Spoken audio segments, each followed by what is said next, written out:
I've always dreaded Thanksgiving. Most people look forward to it. The turkey, the stuffing, the parade on TV, and quality time with family. Damn ba.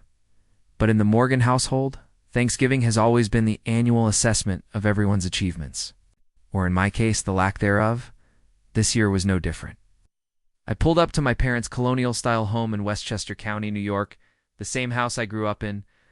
The maple trees had shed their leaves, creating a carpet of orange and red. On the perfectly manicured lawn, Dad's BMW and Mom's Lexus sat in the driveway, alongside my brother Mark's Tesla and my sister, Jennifer's Range Rover. And then there was my Cara modest Honda Civic, with a dent in the passenger door that I still hadn't fixed. I sat in my car for an extra 5 minutes, rehearsing my responses to the inevitable questions. Still at that little company downtown? When are you going to get a real job? Have you thought about going back to school? I took a deep breath, grabbed the bottle of wine I'd brought. Nothing fancy, just something I could afford, and headed to the front door.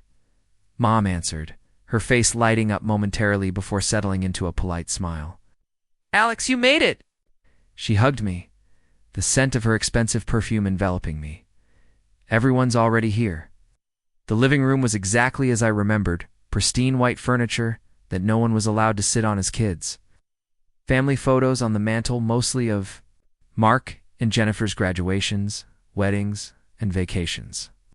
And Dad's collection of golf trophies prominently displayed. There he is. Dad's booming voice carried from his leather armchair. He didn't get up. The downtown office clerk finally arrives. I forced a smile. "Good to see you too, Dad." Mark approached with a glass of scotch, Dad's expensive scotch that I was never offered. "Little brother, how's life in the cubicle farm?"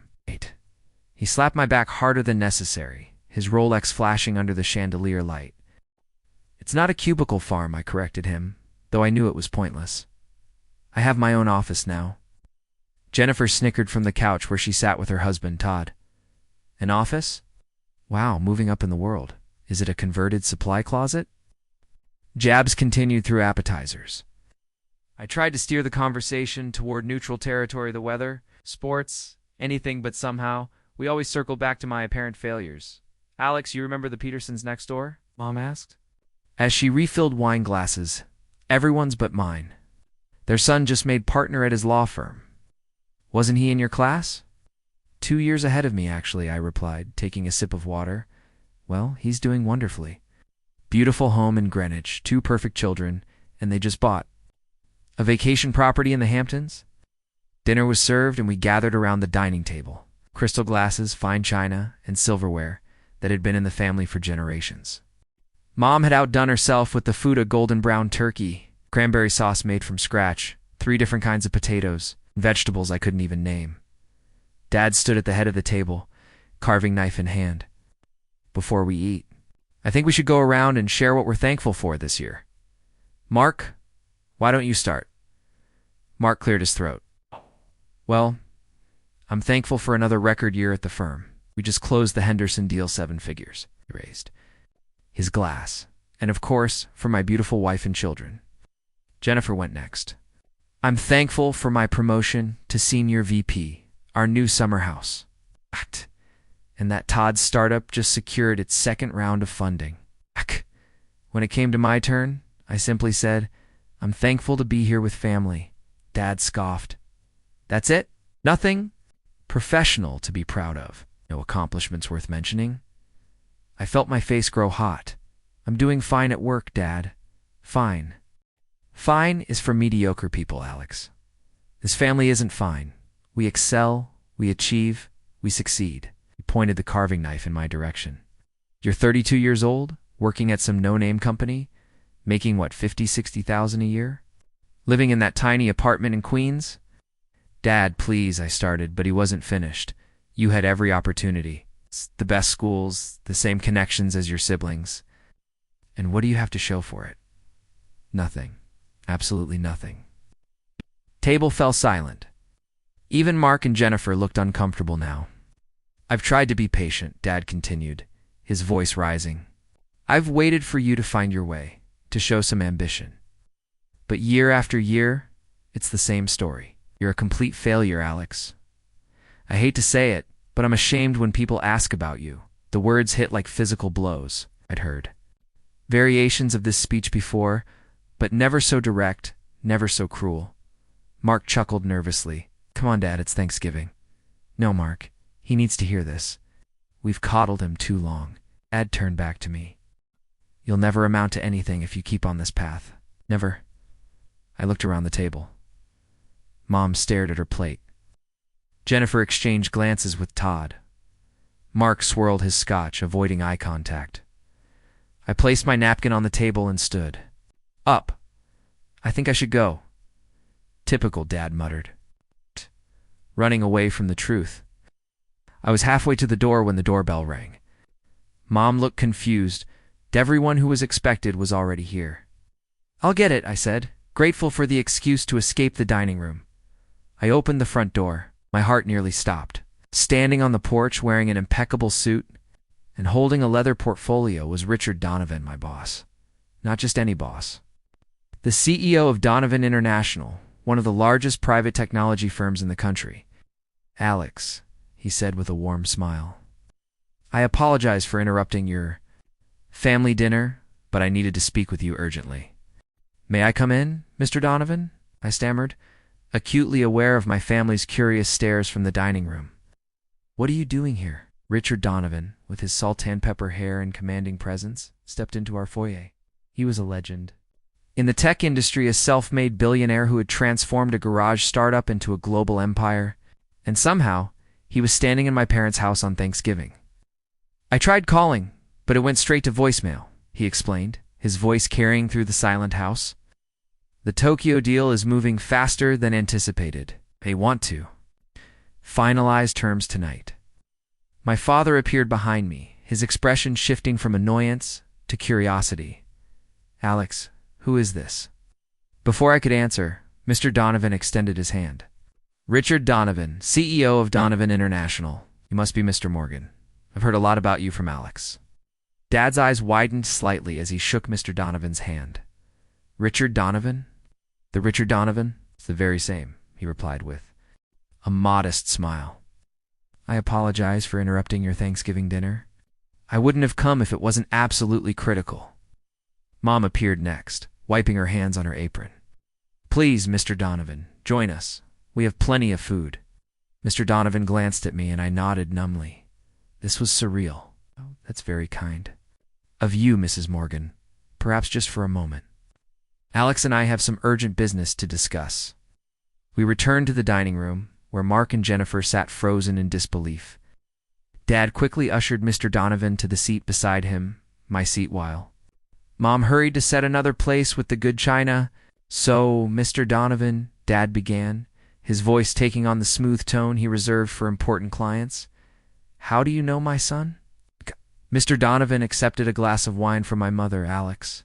He's one of my most valuable executives. I'm surprised he hasn't told you about his role at Donovan International. The room fell silent. All eyes turned to me. Executive? Jennifer echoed, her perfectly plucked eyebrows raised in disbelief. Mr. Donovan looked genuinely surprised. You mean you don't know? Alex has been leading our Asia-Pacific expansion for the past 3 years. He's the reason we've doubled our market share in the region. Dad's fork clattered against his plate. There must be some mistake. Alex works in some downtown office, an entry-level position.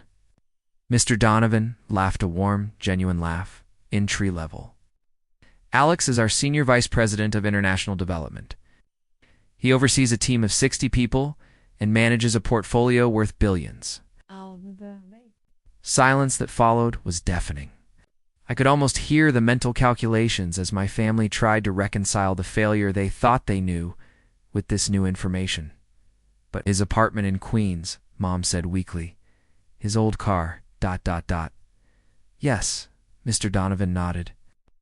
Alex's famous frugality. It's one of the qualities I admire most about him. While other executives flaunt their wealth, Alex lives modestly and invests wisely. He turned to me with a knowing smile, though I've told him repeatedly that he could afford something more comfortable with his compensation package. Mark leaned forward, his expression a mixture of confusion and newfound respect. Compensation package. Hey. Mr. Donovan waved his hand dismissively. I don't think Alex would want me discussing the specifics of his salary and stock options at the dinner table. Let's just say it's single quotes, especially after the bonus he'll receive when we close this Tokyo deal. I sat there watching my family's perceptions crumble in real time. For years, I'd let them believe what they wanted about my career, not because I enjoyed their ridicule, but because I'd learned long ago that nothing I achieved would ever be enough for them. So why try to impress people who were determined to be unimpressed? Dad cleared his throat, his face flushed with what I recognized as embarrassment. Alex never mentioned any of this.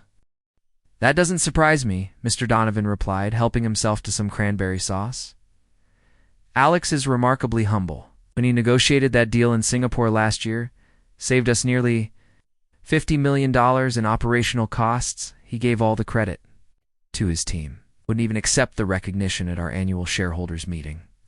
Jennifer's husband, Todd, who had remained silent until now, spoke up. Wait, you were in Singapore last year? You told us you couldn't make it to our anniversary party because you had a cold.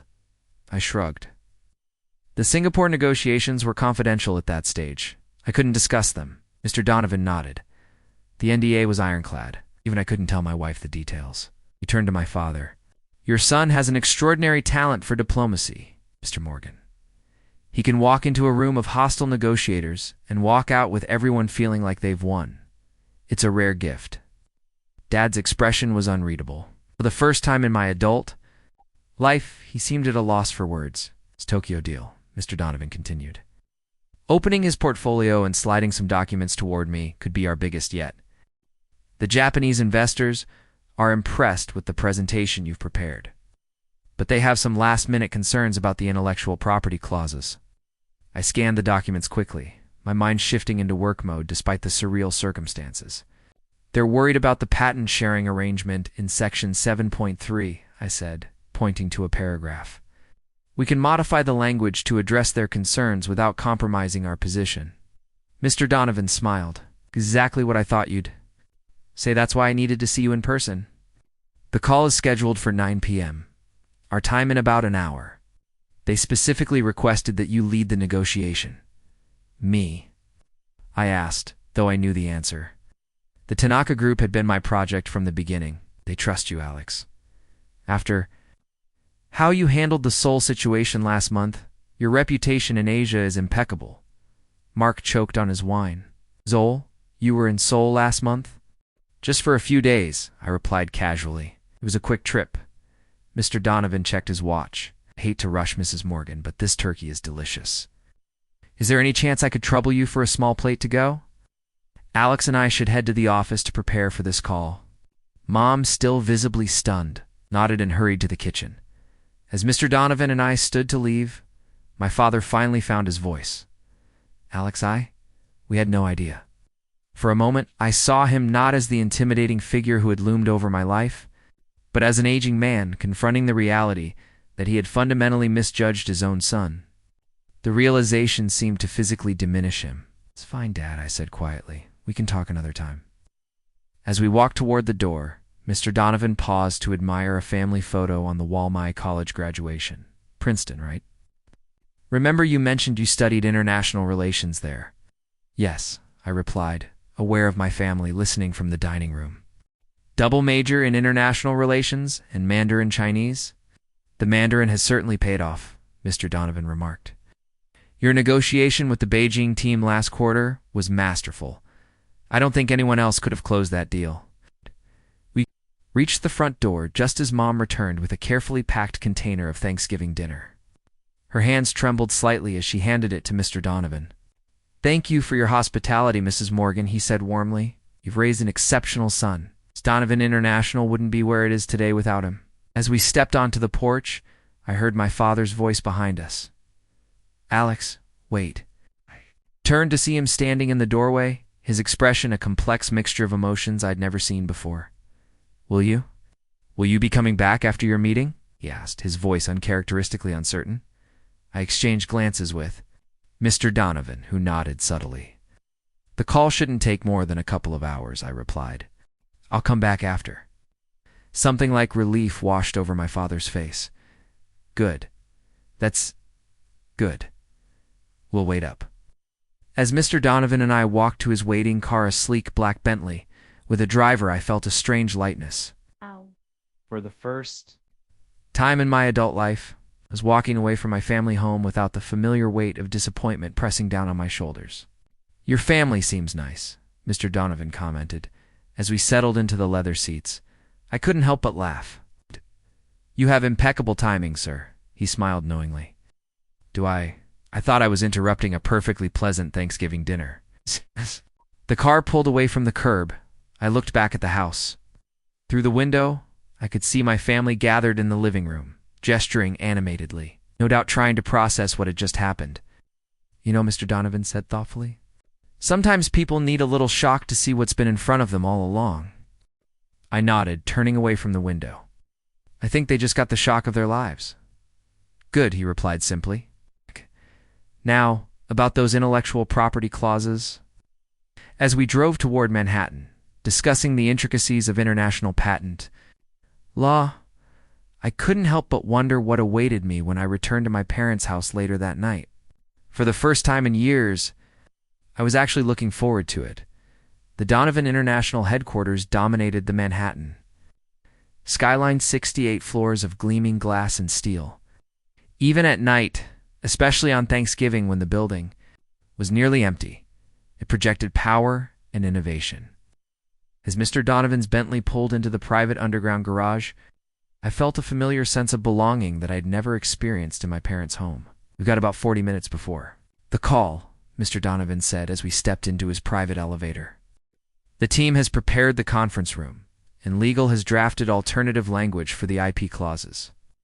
I nodded, mentally shifting gears from the family drama to the multi-billion-dollar negotiation ahead. Have the Tanaka Group representatives sent their latest concerns just before I picked you up? Kenji seems particularly worried about the technology transfer timeline. The elevator opened directly into the executive floor space. I knew well, but that still impressed me with its understated elegance. Unlike the flashy tech startups downtown with their ping-pong tables and beer taps, Donovan International exuded quiet confidence. African hardwood floors, museum-quality art, and floor-to-ceiling windows, offering panoramic views of the city. Sarah Chen, my deputy director, was waiting for us in the main conference room. Despite the holiday, she was impeccably dressed in a tailored suit, her tablet in hand. Alex, Mr. Donovan, she greeted us, relief evident in her voice. I've prepared the revised projections and alternative scenarios based on the Tanaka Group's latest concerns. Thank you for coming in on Thanksgiving, Sarah, I said, accepting the tablet she handed me. Are you kidding? This deal is worth sacrificing 1,000 Thanksgivings, she grinned. Besides, my parents are in Taiwan this year. I was just going to order Chinese food and watch Netflix. As we reviewed the materials, I couldn't help but reflect on the stark contrast between my two worlds. Here, my opinions were valued. My expertise was respected. My achievements were recognized. The irony wasn't lost on me that while my family saw me as the disappointing underachiever, my colleagues viewed me as an indispensable leader. At precisely 8:55 p.m., we settled into the conference room. The wall-sized screen flickered to life, revealing the Tokyo conference room where Kenji Tanaka and his team waited. Despite the late hour in New York, it was already morning in Japan, and the Tanaka team looked fresh and alert. Tanaka-san, good morning, I greeted in Japanese before switching to English for the benefit of both teams. Thank you for accommodating this call on such short notice. Kenji Tanaka, the 68-year-old patriarch of the Tanaka Group, nodded respectfully. Morgan-san, the pleasure is ours. We understand you are celebrating an important American holiday. Your dedication is noted and appreciated. For the next hour and a half, we navigated the complex terrain of international business negotiations. The intellectual property concerns were legitimate. The Tanaka Group worried about protecting their proprietary manufacturing processes while gaining access to our technology. I proposed a phased implementation that would protect both parties' interests while accelerating the partnership timeline. Your solution is elegant, Morgan-san, Kenji said after consulting with his legal team. It addresses our concerns while maintaining the spirit of collaboration we seek. Mr. Donovan, who had remained mostly silent during the negotiation, leaned forward. Then, I believe we have an agreement? Kenji nodded solemnly. We do. Our legal team will incorporate these changes and send the revised documents within the hour. After exchanging formal pleasantries, the call ended. The conference room fell silent for a moment before Mr. Donovan broke into a wide smile. Masterful, Alex. Absolutely masterful. He clapped me on the shoulder. You just secured the largest partnership in our company's history. Sarah was already tapping on her tablet.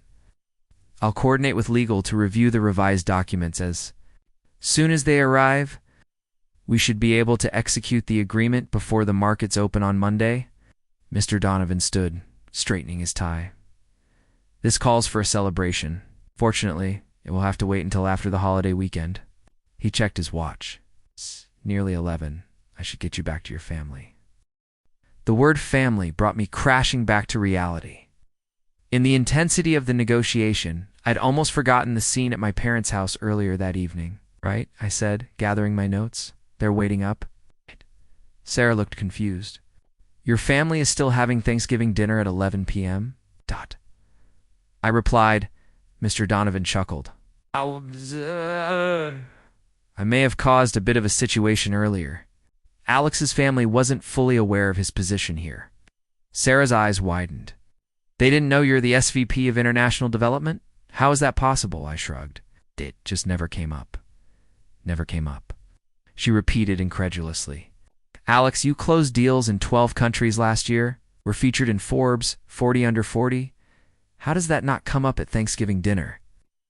My family has a unique way of communicating, I said diplomatically. As we rode the elevator down to the garage, Mr. Donovan turned to me with a serious expression. No, Alex, I've always respected your privacy.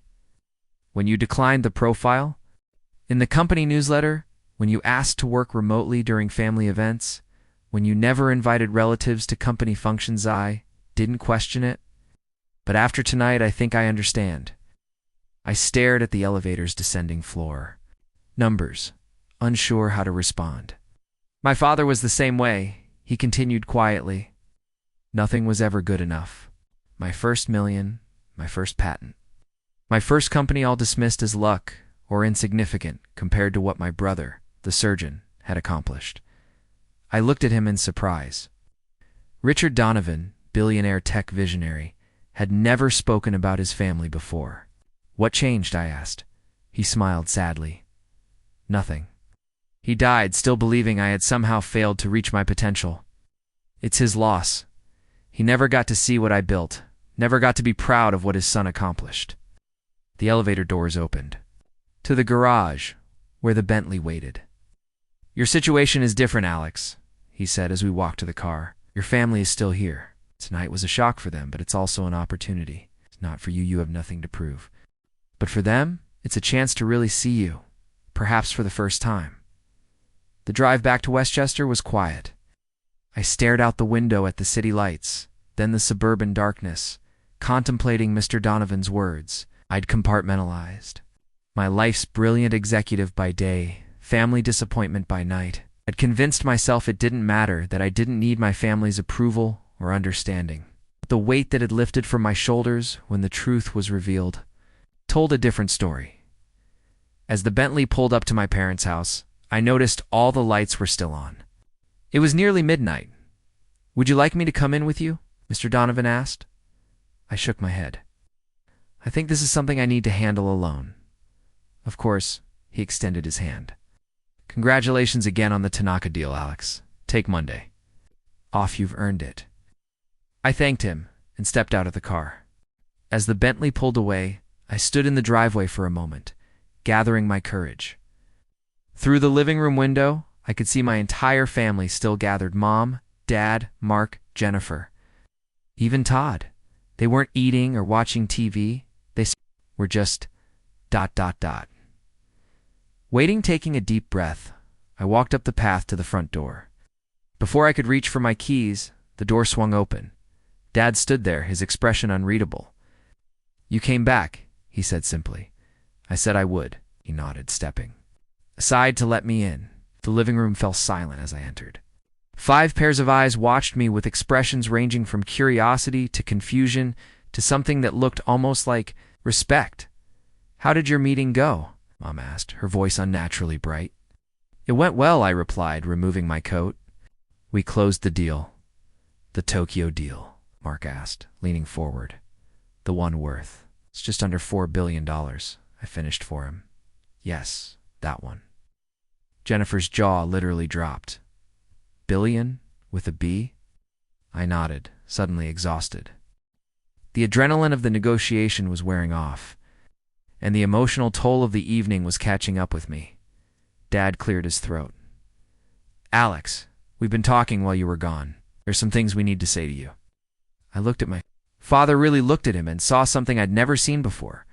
Vulnerability, uncertainty, and behind it all, a glimmer of what might have been pride.